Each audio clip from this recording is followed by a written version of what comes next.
Hi guys, my name's Chandra. Welcome back to my channel where I talk about books and writing books. It is 1:15 in the morning and I am chipper, like really chipper. So I was like, oh, I finished up my sprints. I finished up all my nano stuff today, and I know that I've got 3 full days to write, and I can do like 2,000 words in a day, so I know I'm gonna hit my goal. And I was just like, So now I have all this energy that I'm putting out into the world because I'm in a Anyway, today's video is about how to make editing suck less. And this is the editing process that I used for the third draft of SIC. Here's what I did, because editing sucks.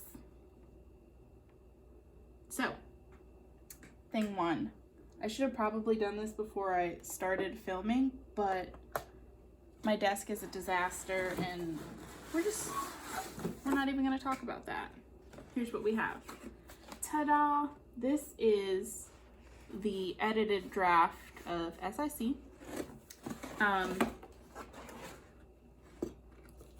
You will see what a chaotic mess this was, but we love it. So first thing, when you are editing, having a plan is a jolly good thing. When I say have a plan, what do I mean? I'm just gonna set this down. Shh, don't look. Okay. So when I decided to start editing this, I was actually outlining the second book, which is SIS. And I was like, oh, I now see some gaping holes in my timeline and plot points and like just things that I just I never wrapped up. So I was like, cool. So now that I have like this whole outline for what I want book 2 to look like, I need to go back and fix parts of book 1 so I at least know like book 1 ends here, begins here, ends here, and book 2 begins here and ends here. And I couldn't do that because the timeline was confusing, which incidentally is also feedback that I got from my beta readers. So I already knew that I was onto something big. And I was like, because I wanted SIS to be my nano project, I needed to get that straightened out, and I couldn't wait for my beta readers to finish because they're going to be finishing now. Nano, like probably in the next week or 2. Nano is going to be done in the next 5 days. I would have been in holding pattern and not had a nano project. So the plan was basically just to get the timeline straight. And it turned into quite a bit more. You can see kind of what the spread was like on my TikTok. I'll probably drop my TikTok down below just so that you can find that video, because it's on there and it's kind of funny. Because I was suffering, and if you want to see a girl suffer, that's the thing. So, plan, yes. The plan was just to get the timeline straight. And yes, I did add some pieces to that, but I knew on a basic level what I wanted to this edit to accomplish. I needed the timeline to be solid. So am I going to tweak the timeline again? Yes. Is that a problem? No, because I now know where things happen. Even if I space them out more, if I say, I wrote these things as happening a couple days apart, I think it should, this story should maybe take place over more time, and I want to add more time in there, I can, but I know what order things happen in, and I also know I also know what things happen concurrently, and that was really important for this story. The other thing that I wanted to be clear on is, as I was writing this, and this is something that I've always struggled with, is sometimes I will change POV and not even, because just like I'm seeing how the story unfolds in my head, and I just change POV and not even realize it. So that was something that I added on that I was like, okay, I'm going to clean that up too. So I started just by designating day 1, and so that was my page flag. So I started by separating everything out into the chapters and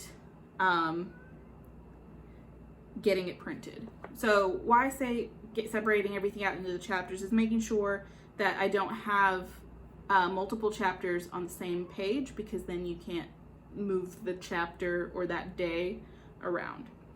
So I went through and I set it to print, and I use Google Docs to write.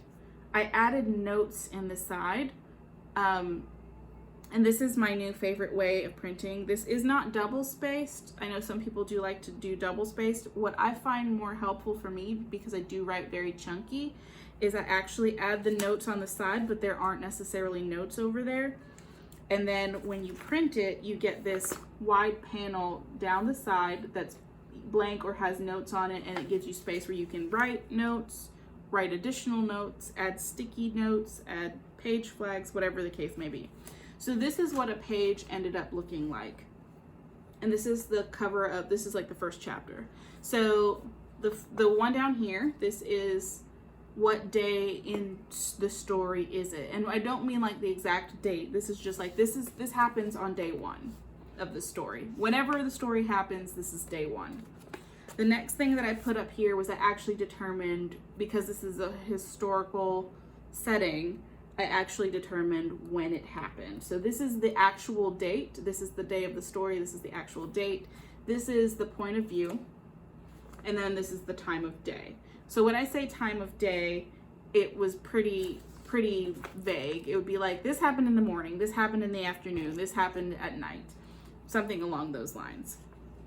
The next thing that I ended up doing was using page flags to indicate major events. So you can see this one has, I don't know if you can see that color. There we go. This one has a blue page flag sticking out the side. I started out with limited stuff, and then I ended up grabbing just a piece of envelope and making a key for what everything meant. So it's got some on the front, some on the back. This is actually the color of the envelope, so it's like that. I don't know if you can see that green. So blue was, there is a murder that takes place. Anytime there's a character who witnesses the murder, I put in a blue page flag. That way I can go back and make sure details are lining up, and if there's multiple witnesses at the same point, that I'm describing things correctly and that everybody saw either, like the fundamentals, the structure of it is the same, but you know, of course, eyewitnesses are unreliable, yada, yada, yada. That's not why we're here. So then green was that it was a section that I wanted to rewrite, either a section or a chapter. Purple was to indicate that this should be, I don't know if you can see that color very well. Yeah, so that's actually purple. It's to indicate that I wanted to split that off and create a new chapter, which usually meant that I changed points of view in the middle of it. I used orange to indicate that I either had foreshadowed a specific event or I needed to go back and add more foreshadowing for an event. And pink was to indicate that I needed to add a whole new scene. And then to refine that further, this is where it starts to align with what is loosely, and I did it better. So I actually have 2 of these, because when I went back and I started doing like the 4th round, I got more specific. This is also because the 4th round edits, which I've started but not finished because I've been doing nano, are cleaner because everything kind of lines up better and I already understand like what my editing strategy is. So then I used the purple marker for descriptions. That was to indicate I had a description that didn't align with the previous description, or I needed to add description in that area. I used the yellow highlighter to indicate this is a person's name and I don't know if I like it. So any instance within that chapter, sometimes I would change names when I was writing because I drafted this over a very long period of time. So it was just to go back and either check that character's name or to rename the character whichever the case may be, or just make sure that the characters all lined up. I used this peachy color to indicate there was something wrong with the time. An example is I had a character who's 5 years old at one point in time and 8 years old at another, and it didn't make sense as far as the timeline because this doesn't happen over 3 years. Place was which is blue. I used to indicate, hey, this place hasn't really been developed. Nobody knows where you are. Everything's just hanging in space right now. So you need to go back and add more to the location. I had another color where I could indicate, did I foreshadow? Did it make sense? Or if there was another area where I wanted to actually add foreshadowing. So I did that on not only on the chapter level, like, okay, this chapter needs foreshadowing, but then it's like, okay, now this is a specific event that I was talking about within the chapter. So that's where the page flags and the highlighter lines up. And then the last one was for the season. I wanted to go through because there were some times where I was like, it was unseasonably cold, and then there were other times where I was like, it was a hot spring day. Like, get it together, girlfriend. That's totally fine, but not on the same day in the same city. That doesn't make sense. So that was for the first round. For the second round, it got a lot cleaner. For example, I now have pink page flags and a pink highlight to indicate the character introduction and did they get a good description or not. The character goal and their want is blue. The new setting and creating a setting is green, so that indicates like this is the chapter that I like where I created the setting, and then here's where I actually did it to make sure that it's actually happening in the chapters where I say it needs to happen. So part of this might be that I've done it already and I just wanted to check that it was done, or when I'm going back through I can say, oh, they're in the library, did I ever create the setting, really set the scene for the library? Did I ever give a general description of the library so that people know where we are and we're not just hanging out in space? And then I also did one for POV and POV slips, because even though I've been through this manuscript, it was very, very messy, and I wanted to make sure that when I went back through, if there were any additional POV slips, I could mark that and say, okay, either like because there are so many POVs, they're typically going in separate chapters. We'll see how that ends up, but that's what I want to do in the editing process. Motivation and the change of motive for each chapter would be purple page flags and purple highlighter. And now I'm just going back through because I did go through this and edit in the seasons. Instead of having that in green, this time it's just a yellow highlighter because I'm just checking to make sure the season is all set now because of the initial edit. Now I'm making sure that the weather aligns from day to day, time to time, place to place. And then I have the last one, which is the peachy color, which it just says who. That means that I dropped a random character in there and I didn't introduce them and they probably don't need to be there. And it's like, either name this person or toss them. So it's a little reminder for myself. So that is that. And then you can see here, this is just where I have all my paper clips on this same side. And that was one thing that I did. This is just me being super petty about stuff, but the way that I would put the paper clip in when I was done editing it, I would flip it the other way. Don't laugh at me. You can laugh at me. I laugh at me sometimes. And then as I finished editing for certain things, I pulled out the page flags. For some of them, that's why the only page flags that are left on here are blue and orange. And that means that it was like places and foreshadowing. That's what's left in here. So some of these places, as I'm going back through, I'm just checking to make sure, hey, did I actually build that place out? Do I have all the information for it? And in some of those cases, I need to go back through and either rebuild the place or do some more research on the place. So that's why those are still in there, but you can also see the notes, and I would just kind of leave notes on the side of the page. So that is the basics. That is the basic of my editing process. Now what I did is I read through, did all the highlighting, added all the page flags, added the notes, had everything set out in chronological order so that once I put it back into a stack like this and I could put it away each night, I would still know, like, if I needed to take this all out of the box and lay it back out in chronological order, I could do that because of all the notes that I have on here. But also when I was editing, I can take these off and I can see where I was writing in stuff that I wanted to work on. The key. I did start highlighting the key and writing in what the different highlighting colors were on the cover of each chapter. I did that because, one, it makes it easier because I was not, so everything wasn't laid out in chronological order before, and I didn't read through everything as it was laid out in the book. I read through it in chronological order.